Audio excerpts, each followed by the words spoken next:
I would say for someone that has not studied marketing and have been able to get my business off the ground, I would just honestly say stay true to yourself. Hmm. I know that sounds really cliche, but Yeah. try not to be like, I know it sounds, yeah, it's Yeah, hard, yeah. it's easier said than done, but Right. for me, like part of that is to just kind of stay in your own lane, Hmm. or in the first place, figure out what your lane is. Polish in my hand, I'm ready to create each nail a masterpiece. I can hardly wait. Soft pastels or vibrant hues, each tells a tale in their artistry of nails. Nothing ever fails. With each swirl and twirl, let the magic begin in this kingdom of gloss. There's no end to the wind. Gloss on my fingertips, watch them shine bright. Painted like a canvas, colors taking flight.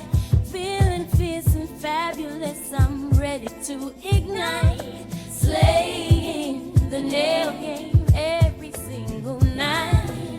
Nails and beauty talk with Asia the Bird. Nails and beauty talk with Asia the Bird. Hello, everyone, and welcome to Nails and Beauty Talk. I am your host, Asia the Bird. To have a very special guest with us today, she is a nail artist from Australia. Please welcome Toko. Hello, Toko, and welcome. Hi. Hi, thanks for having me. Yes, absolutely. You're most welcome. So I want to go ahead and get started by asking where are you originally from and tell us a little about your upbringing. So I was originally born here in Bolu, also known as Perth. Um, I spent most of my childhood here in Fremantle, but I also have spent a lot of time in Japan. My mum's Japanese and my dad's Australian, so I had quite a mixed upbringing between Hmm. those two cultures. And yeah, basically, I went to school in Japan and schooling here. So Mm. yeah. What was like the school experience like from Australia and in Japan? Complete polar opposites. Hmm. I don't know. The schooling in Japan's quite regimented Hmm. and the curriculum's actually a lot higher compared to here as well. So I Hmm. did struggle academically, I would say, but lucky for me, I was kind of sporty, so I didn't have any trouble assimilating into classrooms, culture, and like making friends there. And here in Australia, it's quite relaxed. You can kind of like sit with your buddies in a group, even, Hmm. and sort of pick and choose where you fit in. Whereas in Japan, I think it's kind of decided for you. Hmm. Yeah, absolutely. Now, can you speak like fluent Japanese or just, you know, like how's like the Japanese? Um, Look, I can't say I speak fluently, mostly because my reading and writing is probably like in grade one or two, maybe Mm, when I left where it stayed at for a long time. mm, But I speak more like colloquial Japanese with my mum at home. So I mhm, can definitely go over and have a conversation with anyone, but mhm. yeah, reading and writing, not great. It's totally understandable. So, in terms of like hobbies, so have you ever had like other hobbies of interest, or was nail something that you've always wanted to do? I've always been quite arty as a child, and my mum sort of, with her own interests, I guess she sort of projected that onto us, and Hmm. we loved it, so we latched onto that. Hmm. My earliest memories are like just like doing arts and crafts at home from a really young age, and I I didn't recognize that that was something that I would be into. Um, Hmm. like from a young age, but I kind of just like was just like, all right, this is the level that Hmm. I want to keep going at. And I went to high school for art program as well, until I got kicked out on bad behavior. I was a bit of a rebellious teenager. I hated school. Um, but aside from like, yeah, that it's mostly been like art, really heavily into like food, obviously with my Japanese side coming through, and recently kind of been dabbling in floristry. Mm-hmm. Yeah. Mm-hmm. And as far as nails, it's kind of something I've just stumbled across on in my life. Mm-hmm. So, yeah. Yeah, it's really really cool. I remember like being a kid, like doing like arts and crafts, and I remember like my parents, got me like these little animals, like ceramic animals, just to paint the different colors of the animal and stuff like that. So I remember those days, like even with art, like I remember taking art class in second grade, doing practicing with different mediums like pastels and watercolors and Yeah. things of that nature, and that's what introduced me to art, and that's what I've grown to love as art. I was like, yo, this is really really cool, this is very expressive, so it just went up from there. Yeah. Love that. Yeah, absolutely. So I want to get into as far as your nail art style. Now, how can you describe your nail art style? I really struggle with this question every time because I think maybe because I'm pretty mood dependent. I'm not sure it has anything to do with me being a Gemini. But at the moment, I'm gonna say it's like really textural, Hmm. oceanic, alien, and kawaii cute. Oh, that's cool. That's really, really So cool. like yeah, a mixture of like different elements, but I kind of make it work. Yeah, absolutely. Essentially, when I do my sets, I just kind of build layers until I like it. Mm, yeah, yeah, yeah, totally, absolutely. So, in what ways do you fuse your culture with your nail art? Um, I think in a couple different ways. I think because of my like mixed background, I think that's quite heavily sort of made me like how I approach design, especially. So I'm quite by nature, I'm quite analytical, and I think that's like the Japanese side coming through. So when I approach design, I tend to kind of, I guess, like examine and think about the details, Right. whether like placement or color theory and stuff like that. Um, and that's just like something that goes on in my head Mm-hmm. while also doing prep and asking the client about the day. I'm in my like la la land when I do that. Mm, And then I think like in terms of like pulling inspiration, maybe like I guess growing up in Australia, we have like such incredible landscapes and bushland and oceans, and kind of my internal color wheel is probably influenced by that, I would mm, say. mm. Yeah. I want to get into as far as your business, Angel City Nails. So, what was the journey behind starting your own business, and did you face any obstacles developing your own brand? Um, well, like I mentioned, nails is something I stumbled across on. Hmm. It was never occurred to me for this to be something that I could pursue as a career. Right. I actually used to be a nail biter years ago, Hmm. and I started getting my nails done to rid the habit. I Hmm. soon then realized I was very obsessed with getting my nails done. So there was like a part of a pivot in my life where Hmm. I decided like I'm going to get this done all the time. Hmm.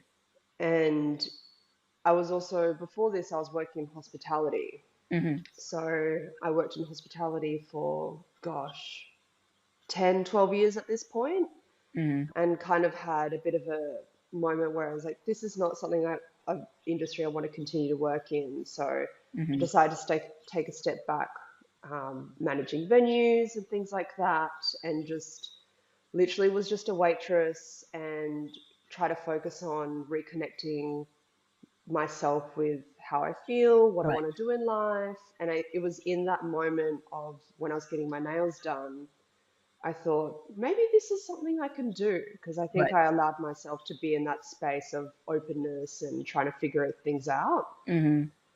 So, yeah, I went on a trip to Japan with my mum in early 2019 Hmm. and just kind of thought on the holiday, why don't I just go to a nail supply store and get some things? And here we are. So you have your own line of t-shirts, press-on nails, and cuticle oils. what made you want to expand to different products?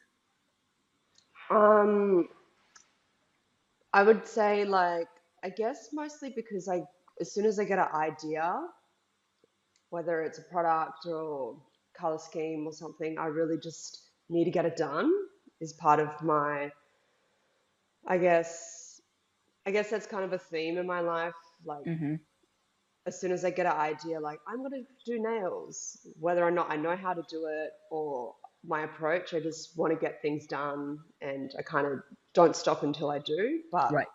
for me, like guess I was influenced by my partner who works in like skate and streetwear, and obviously he's a graphic designer for a local company here. So I Mm-hmm. think he just kind of pushed me and influenced me to make my own products and merch. And then the idea of the cuticle and fragrance oil came around with my friend who's a perfumist in Seoul.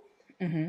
And so I met him here in Perth, but he's moved back to Seoul. And then since then, we've been in contact to basically figure out how to approach a product that would work for me.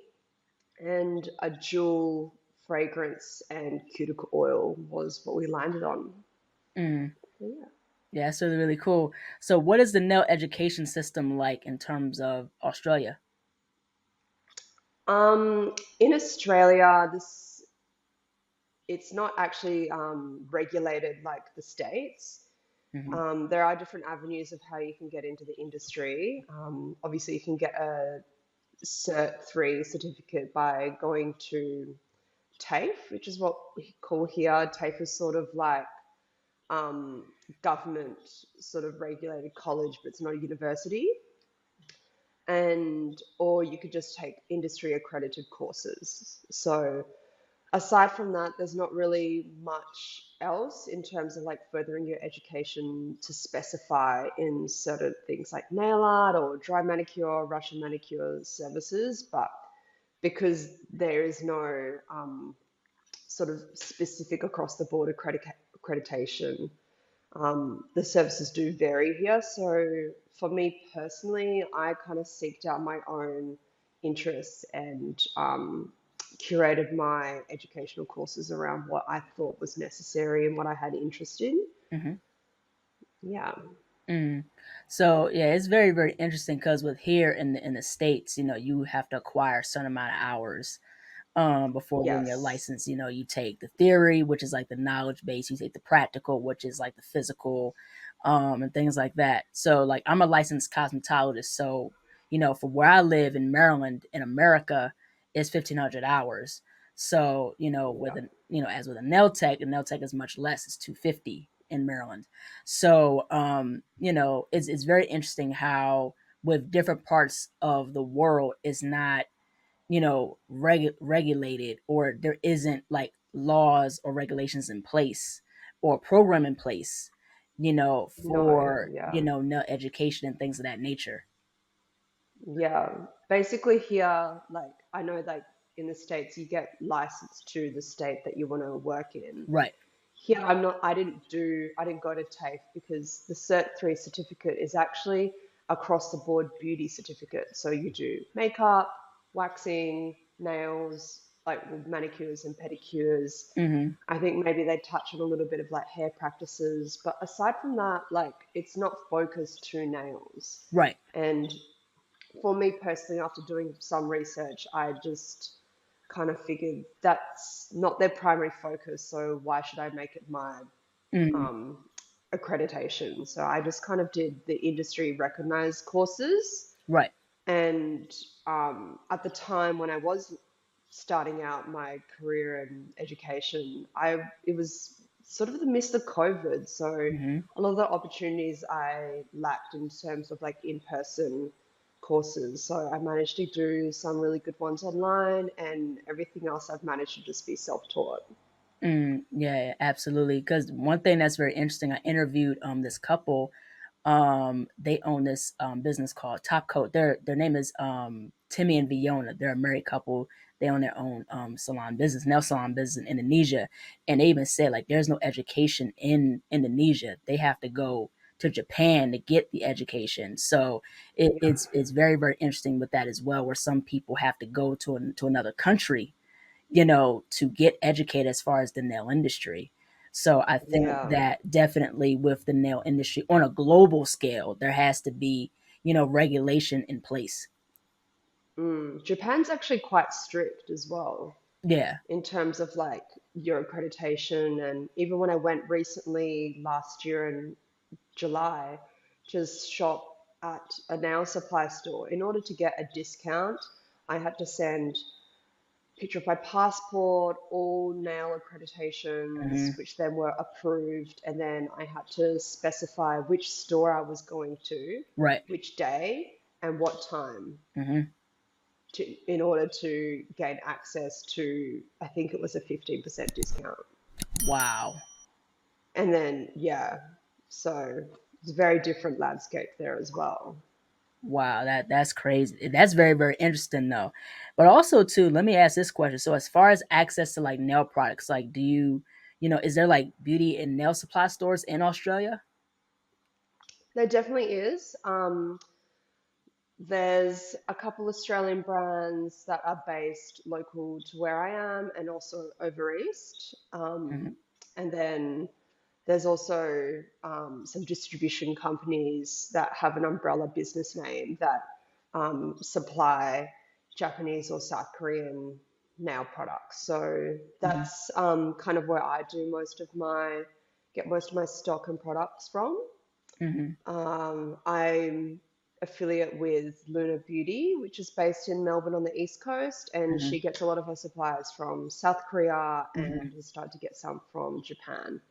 Hmm. Um, Aside from that, I have just tried to figure out what specific products I want to work with after a lot of, I mean, I'm sure you have to go through so many different brands and Yeah. types to figure out what you like.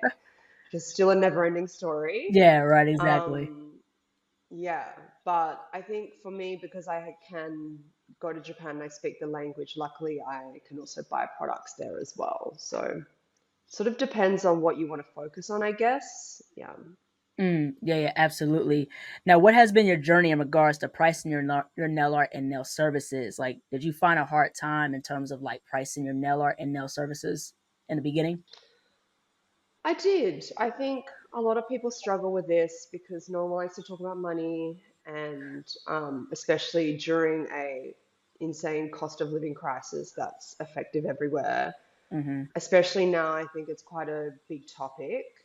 But back in 2020, I did a course called Boss Your Salon, Mm-hmm. and I'm not going to quote her full name, but her name's Madison, Mm-hmm. and it's a course that I did that basically breaks down how you should be pricing your services. And through this course, I realized that she's based in the UK and she's a hair extension specialist, but basically trying to break down the taboo of like beauty services around the world, how 80% of people who create their price list are actually just going across the road or looking at neighboring businesses and looking at what they have priced their services at, and then just kind of like either reflecting what they might have. Maybe they're on a better street or busier street. Maybe they Mm-hmm. put some more decor into the space, and therefore adjusting their prices that way, which Right. is not an accurate way to price your services. Because say I have a chronic pain disorder and then Mm-hmm. my health insurance or my lifestyle is more expensive. You Mm-hmm. should be able to price your services based on what is going through your current lifestyle. Mm-hmm. And also, I'm using, um, I don't know, say I'm using cheap products made from overseas, and or I'm using Japanese products that are non-toxic. Right. You can't really price your services the same as someone across the street. Right. So this course I did hugely impacted me and how changed my mindset on pricing, and I've been using that format ever since. Mm-hmm. Yeah, absolutely. So, for someone who wants to build their own business, what advice would you give for someone in terms of build their business, just in regards to like branding and marketing?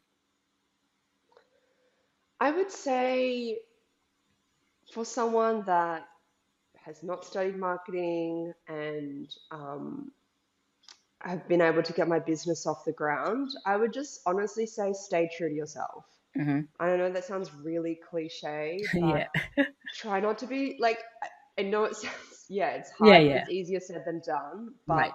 for me, like part of that is to just kind of stay in your own lane, Hmm. or in the first place, figure out what your lane is. Right. And try not to get influenced by the car next to you and just sort of stay en route. And for me, like I like to personalize things a little bit more. It's not as like a manicured Instagram feed, that's for sure. I'm just kind of like doing what I think is aesthetically pleasing to my own personal style. So I think Right.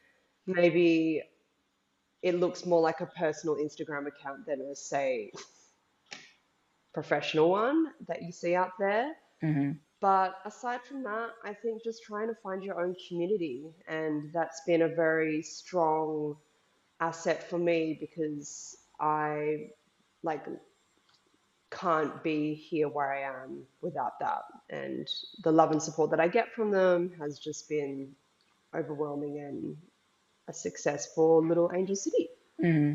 Yeah, absolutely. Now, what would you say are the most popular like nail services in terms of your nail studio? For me, at the moment, I would say it's still gel manicure. I actually don't focus on a lot of gel extensions because a lot of my clients have been getting gel overlays, so we've been able to grow their nails naturally. So Hmm. that as a baseline service, and obviously nail art and 3D nail art, which people have been coming to see me for. And to be honest, I also have a few clients that just like getting the plain manicure, and I really enjoy just doing a very thorough Russian dry style manicure. Hmm. I even have a client that comes and gets the same color every single time. Hmm. So, like, I do still find joy in doing a simple red for my client Annie every time she comes in. Yeah, that's really really cool. So I want to get into as far as nail products. So what has been some of your favorite nail products to use for like nail services and nail art? For me, I would say it's these Izemi products, which is what I use for gel overlays. Hang on, sorry, the camera's a bit off.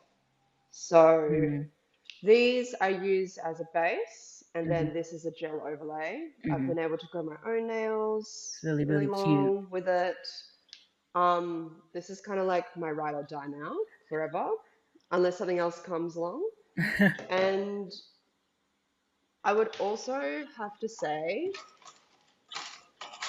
these reusable nail files. Oh, that's So cool. basically, you slip on, if I can get it easily, the abrasive Mm, over the top, and then that gets thrown away, and you keep this. And then this is then sterilized and autoclaved. So they come in packs of, what is it, 25? oh, cool. Yeah, and so for me, like, because I use autoclave, I want to keep things sterile. So this Hmm. has been a game changer and less waste as well for me. Mm. Yeah, I remember using those type of files where it's like a metal file and you just stick the grit file part onto the metal Yes, file. yeah, Yeah, I've used those before. Those are really really cool. And the thing is too with nail products, especially when you look at Asian based products, like whether it's like Japanese or Korean based products. The thing I like, especially with Korean products, is the packaging. Even with yes, like Korea with like with some of the beauty brands, like say for instance like Tony Moly. You know what I mean? I love how they use like character design, and mascots that they have for different like beauty products. And for same thing with sure. like the Yeah, nail products. It's always like this cute like cat or duck, And Yeah, they say like, hey, this is the so and so collection or something like that. Like for example, you look at Tiny Gel, you know, and you look yeah. at the creamsicle collection. It's like I think it's like a cat character or something like that. Yeah, Look at Tiny it. Gel, with the star and stuff, So that's what I really like in those Asian countries is that they're very good at packaging and selling very well to the market. Yeah, I mean, it works. Yeah, Yeah. yeah, because women like cute stuff. We like cute stuff. Yeah, I saw this meme like a while ago and it was like Sanrio girls spend money. And I was like, they do. They surely do. Yeah, right, exactly. Yeah, my other favorite products is like 3D gel. I like a Yeah. nice bright colored gel polish and stuff like that. I love playing with colors. Yeah. Colors is like everything to me. So, you Yeah, your know, work's so incredible. thank you. It's like sometimes I look at it and I'm like, I don't even know where this point of reference is from, but I love it.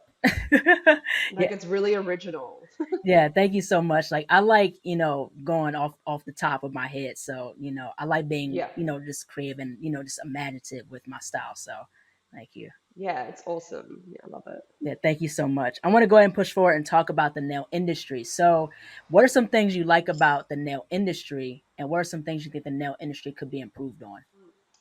I guess for me, it's basically giving someone a sense of a confidence boost Hmm. and a way for them to creatively express themselves in a way that maybe they thought weren't possible and give them a sense of like individuality.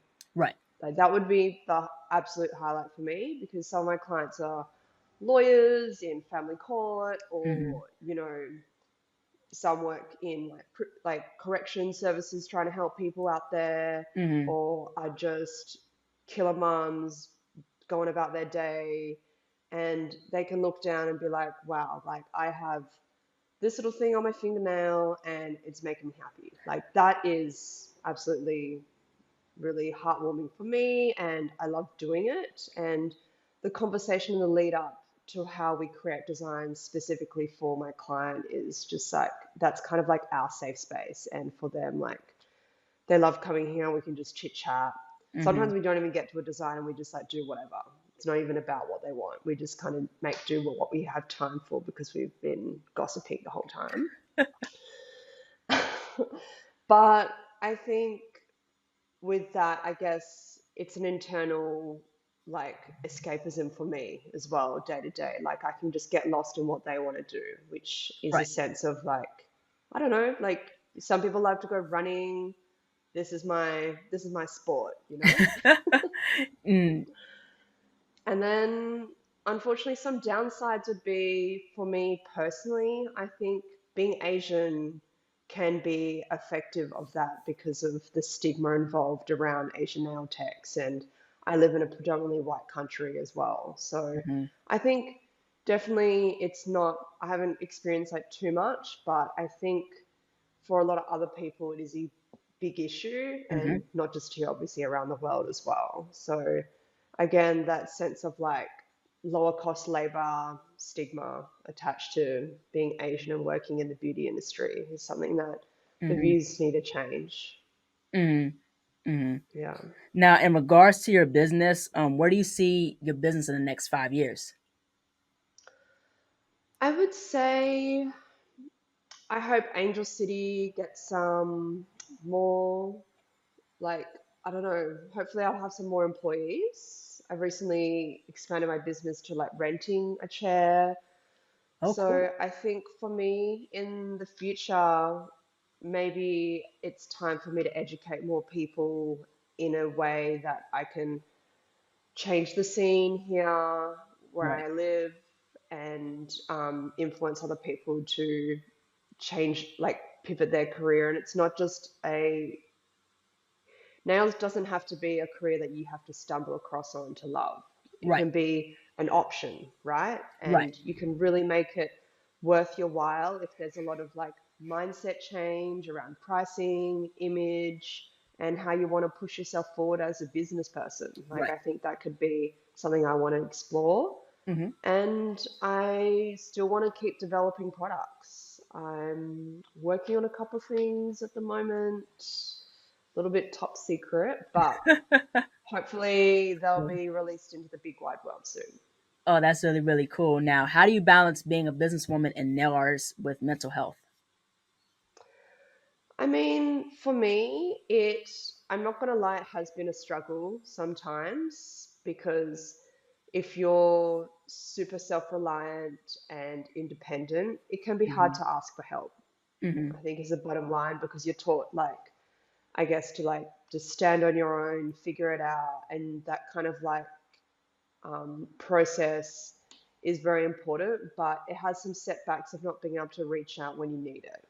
Hmm. So for me, like learning how to outsource has actually been quite difficult for me. Hmm. Whether it's like accounting or social media or product development or just having some help around the day-to-day things. And I guess like just having that recognition that we're not alone. We all have, those days, Right. but reaching out to your support and your community can also be healing in a way. Like Absolutely. sometimes you don't have to always just put it on a strong face when talking to a client. If you do feel comfortable with them, Hmm. they can talk about it as well or share some thoughts on it. But Hmm. I guess the downside to that is sometimes the nail appointments can get a little heavy with Yeah. oversharing as well. And Right. you do take that on from like, Yeah. because if you do have, any kind of empathetic bone in your body and someone tells you something traumatic that a client's gone through, you do take it on and you think about it when you get home. And obviously, it's then something that you just wonder and worry that are they going to be okay even once they leave, Right. walk out the door. Yeah. Hmm. Now, if you can offer one valuable piece of advice for up and coming nail techs and nail artists, what would they be? Oh gosh. I would say as much as you can, try and have a day or half a day just to play. Hmm. Have a play with a new product or I don't know, maybe figure out some color theory that you don't really like working with. Like maybe go to that Yeah. section of your swatches and be like, what can I do with this? Or how can I start using this color again? If it's even if it's not a trend, like Right.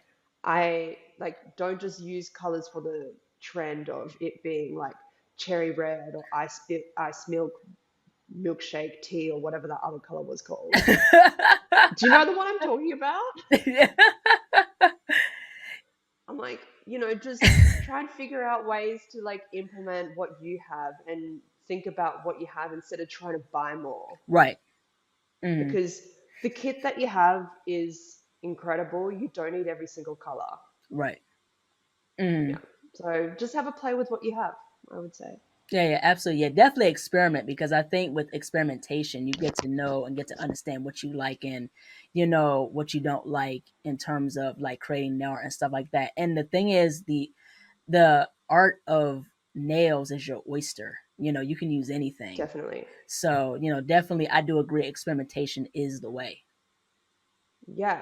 I mean, also try to figure out how many nail charms you need. Like Right. a little bit of a secret of mine is like I go to a thrift store and ask the shop assistant if there's any broken jewelry.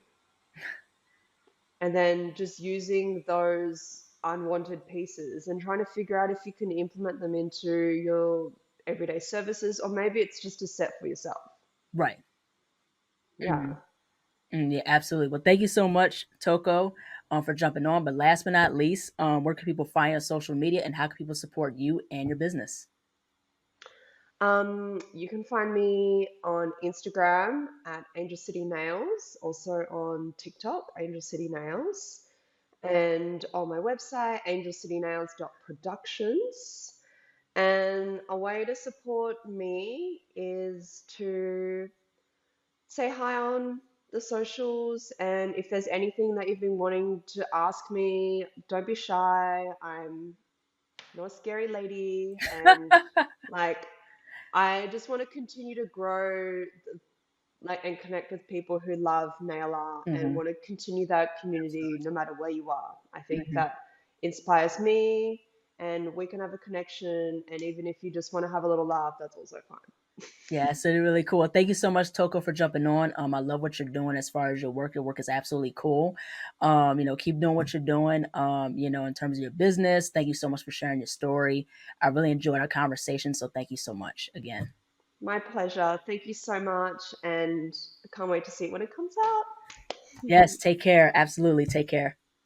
Thank you. Bye. Bye bye. Hello, everybody. Thank you all so much for watching. Please like, comment, share, and subscribe to the channel.